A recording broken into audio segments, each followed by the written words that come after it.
வணக்கம். இன்னைக்கு திணை அரிசியை வச்சு ஒரு சுவையான பாயாசம் எப்படி செய்யலாம் அப்படின்றத பார்க்கலாம். அதுக்கு திணை அரிசியை நான் ஒரு அரை கப் எடுத்திருக்கேன். கூடவே 1/4 கப் அளவுக்கு பைத்தம்பருப்பு சேர்த்து அடுப்பை லோ ஃப்ளேமில் வச்சு பொன்னிறமாக வறுத்து எடுக்கணும். நல்லா கழுவிட்டு 1.5 டம்ளர் அளவுக்கு தண்ணி, கொஞ்சமாக உப்பு சேர்த்து 3 விசிலுக்கு வேக வச்சு எடுத்துக்கணும்.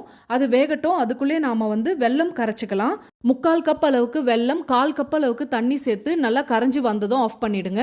அடுத்ததாக உங்களுக்கு என்னென்ன நட்ஸ் தேவையோ அதெல்லாம் வறுத்து சேர்த்துக்கலாம். நான் முந்திரியும் பாதாமும் சேர்த்துருக்கேன். நெய்யில் நல்லா வறுத்து எடுத்துக்கணும். திணையும் பைத்தம்பருப்பும் நல்லா வெந்ததுக்கப்புறம் ஒரு கடாயில் சேர்த்துட்டு 200 ml காய்ச்சின பசும்பாலும் கரைச்சி வச்சிருக்க வெல்லத்தை வடிகட்டி சேர்த்துக்கணும். அடுப்பு லோ ஃப்ளேம்லேயே தான் இருக்கணும். நல்லா கொதிச்சு வரும்பொழுது 3 இடிச்ச ஏலக்காவை சேர்த்து நல்லா கிளறி விடணும். ஒரு 5 நிமிஷம் நல்லா கொதிச்சதுக்கப்புறம் ஃபைனலாக துருவின தேங்காய், வறுத்து வச்சிருக்க முந்திரி பாதாம் சேர்த்து இறக்குனா சுவையான திணை அரிசி பாயாசம் ரெடி. இந்த மாதிரி பாயாசம் உங்கள் குழந்தைங்களுக்கும் செஞ்சு கொடுங்க. ரொம்ப விரும்பி சாப்பிடுவாங்க. ட்ரை பண்ணிட்டு ஃபீட்பேக் சொல்லுங்கள். பை.